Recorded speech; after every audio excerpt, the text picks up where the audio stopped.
तो लगातार एक तरफ जहां अमेरिका के आने को लेकर जो है जिस तरीके की सिचुएशंस हैं कि कभी भी एंट्री अमेरिका कर सकता है, लेकिन संशय बरकरार है। इजराइल और ईरान के बीच चल रहा महायुद्ध आज 9वें दिन में पहुंच चुका है। ना तो ईरान झुकने को तैयार है और ना इजराइल रुकने को, लेकिन यह युद्ध अगर लंबा खिंचा तो इजराइल को बहुत महंगा पड़ेगा, क्योंकि हर रोज इजराइल तकरीबन 6000 करोड़ से ज्यादा खर्च कर रहा है। वहीं आर्थिक मोर्चे पर भी लगातार अब इजराइल पिछड़ता जा रहा है। जरा देखिए।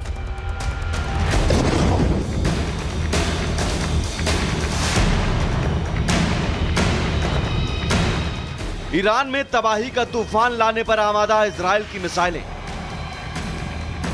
ईरान की मिसाइलों को हवा में मार गिराने वाला आयरन डोम जैसा सुरक्षा कवच। आसमान से ईरान की जमीन पर कहर बरपाने वाले इजरायली फाइटर जेट। ईरान के परमाणु ठिकानों पर आग की गोली की तरह बरसने वाले बम। सटीक निशाने को तबाह करने वाले इजरायली ड्रोन। इजराइल ने ईरान को मिट्टी में मिलाने के लिए अपनी पूरी ताकत झोंक दी है। अपनी तरकश से इजराइल हर तीर निकाल रहा है। जमीन से आसमान तक मार करने वाले हर हथियार को खपा रहा है, लेकिन फिर भी ईरान झुकने को तैयार नहीं। ईरान झुकेगा या नहीं, इसका जवाब तो आने वाले दिनों में पता चलेगा, लेकिन ईरान को झुकाने के बदले आर्थिक मोर्चे पर इजराइल लगातार झुकता जा रहा है, टूटता जा रहा है। ईरान और इजराइल के बीच जारी संघर्ष सिर्फ सैन्य नहीं, अब आर्थिक संकट में भी बदलता जा रहा है। एक अनुमान के मुताबिक इजराइल का रोजाना युद्ध लड़ने में $725 मिलियन यानी करीब 6000 करोड़ रुपए खर्च हो रहे हैं। 13 जून को ईरान पर अटैक के बाद पहले ही 2 दिन में इजराइल का खर्च $1.45 अरब यानी करीब 12500 करोड़ रुपए तक पहुंच गया था। अब तक 9 दिनों में करीब 54000 करोड़ रुपए से ज्यादा खर्च हो चुके हैं। इसमें केवल मिसाइल, जेट ईंधन, बमबारी और सैनिक तैनाती जैसे सीधे खर्च शामिल हैं। पब्लिक इंफ्रास्ट्रक्चर को हुए नुकसान और प्रोडक्टिविटी में गिरावट को भी जोड़ा जाए तो असल खर्च इससे कहीं ज्यादा हो सकता है। वहीं इजरायली वित्त मंत्रालय ने 2025 में जीडीपी ग्रोथ रेट का अनुमान 4.3 से घटाकर 3.6 कर दिया। वहीं 2025 में पहले से तय बजट घाटे की सीमा 4.9% यानी लगभग 27.6 अरब डॉलर से बढ़ सकती है। युद्ध के कारण इजराइल का रक्षा बजट भी लगातार बढ़ता जा रहा है। 2023 के 15 अरब डॉलर से बढ़कर 2025 में 31 अरब डॉलर रक्षा बजट हो गया, जो जीडीपी का लगभग 7%, जो कि दुनिया में यूक्रेन के बाद सबसे ज्यादा है। इससे स्वास्थ्य और शिक्षा जैसे अहम क्षेत्र लगातार पिछड़ रहे हैं। मैं आपको एक अंदाजा देता हूं कि युद्ध शुरू होने के पहले इजराइल अपनी जीडीपी का करीबन 3.5% खर्च करता था डिफेंस पर। आज की तारीख में ये आकलन है कि इजराइल का जीडीपी का 7% जो है वो युद्ध की तरफ खर्च हो रहा है। एक तरफ इजराइल युद्ध में पानी की तरह पैसे बहा रहा है, लेकिन जिस अमेरिका के भरोसे इजराइल बैठा है वो अभी भी युद्ध में सीधे कूदने को लेकर हाँ ना की स्थिति में है। अमेरिकी राष्ट्रपति डोनाल्ड ट्रंप ने तो अब 14 दिनों का और अल्टीमेटम दे दिया। मतलब साफ है, अगले 14 दिन इजराइल को अकेले ही ईरान के साथ लड़ना होगा। मतलब करीब 84,000 करोड़ रुपए इजराइल को अभी और फूंकना होगा। 14 दिनों के बाद भी ट्रंप क्या करेंगे किसी को पता नहीं। तो क्या ट्रंप के भरोसे इजराइल को यह युद्ध ले डूबेगा? अमेरिकन कंपनीज बड़ी तादाद में इजराइल से काम करती हैं, तो क्या होता है कि उसमें जो इजरायली काम करते हैं उनको जितना पेमेंट किया जाता है उसका एक भाग बिना बताए एज पर कॉन्ट्रैक्ट वो अमेरिकन कंपनी डाइवर्ट कर देती है। कहाँ पर? अमेरिकन फेडरल बजट की तरफ। तो इजराइल ने जितना अब तक खर्च कर लिया है सुमित, इस युद्ध में मेरे ख्याल से इजराइल को 40 साल लग जाएंगे इस पेमेंट को अमेरिका में भेजने में। साफ है, युद्ध अगर लंबा खिंचा तो हमास और हिजबुल्लाह से पहले से ही लड़ रहे इजराइल के लिए जीत हार से अलग आर्थिक मोर्चे पर ऐसी मार पड़नी तय है जिसके जख्म सालों साल तक हरे रह सकते हैं। Bureau report, Republic Bharat.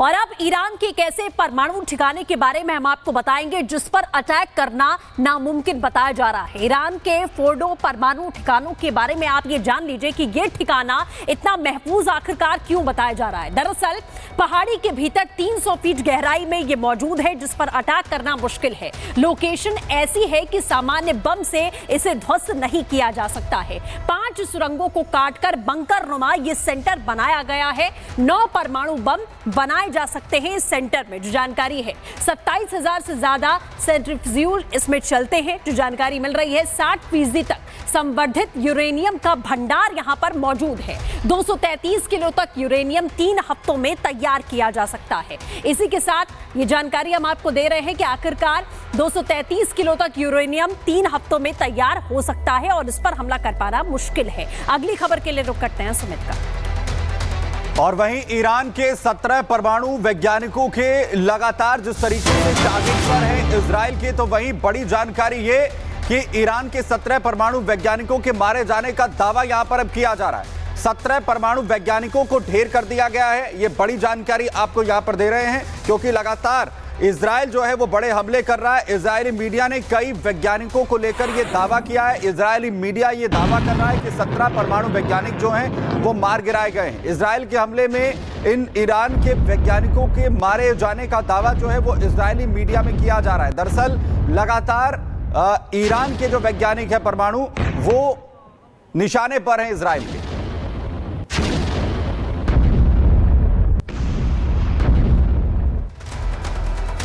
और अब GBU-57 की खासियत हम आपको बताते हैं। दरअसल B-2 बॉम्बर से ये टारगेट की तलाश करता है और B-2 से GBU-57 को गिराया जा सकता है। GBU-57 का टिप जमीन फाड़ता है, जो इसकी खासियत है।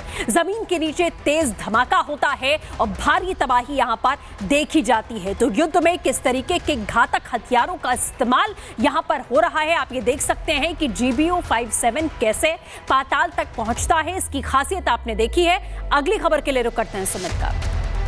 तो खतरनाक हथियारों का इस्तेमाल जो है वो दोनों ही तरफ से इस वक्त हो रहा है। वहीं GBU-57 की जो खासियत आखिर क्या है वो भी हम आपको यहां पर बताते हैं। दरअसल GBU-57 की अगर खासियत की बात करें तो इसका वजन तकरीबन 13,608 किलो है। वहीं आपको यह भी बताएं कि इसकी लंबाई 20 फीट की है जिसका इस्तेमाल किया जा रहा है। क्षमता जो है वो तकरीबन 200 फीट की गहराई तक जो है वो प्रहार करने के बड़े हमले किए जा सकते हैं इसके जरिए। GBU-57 जो है अगर कहीं पर भी अटैक इसका होगा तो पूरी तरह से तबाही मचा सकता है।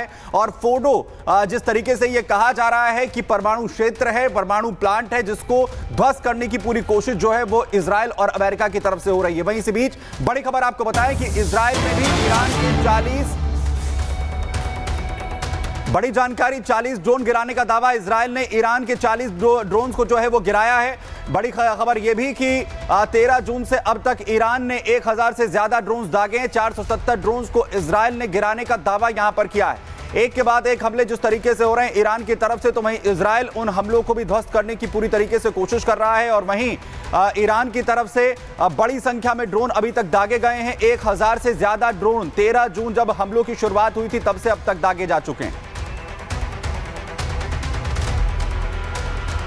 और अमेरिका के राष्ट्रपति डोनाल्ड ट्रंप के सर पर अब नोबेल पीस प्राइज का जुनून सा चढ़ गया है। पहले पाकिस्तान ने ट्रंप के नाम पर नोबेल पीस प्राइज के लिए नॉमिनेशन किया। इसके बाद व्हाइट हाउस में जब कांगो और रवांडा के बीच में शांति समझौते पर साइन हुए तो ट्रंप का ये दर्द छलक ही गया।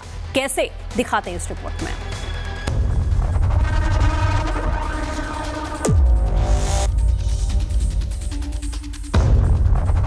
डोनाल्ड ट्रंप की नोबेल पुरस्कार की चाहत सबसे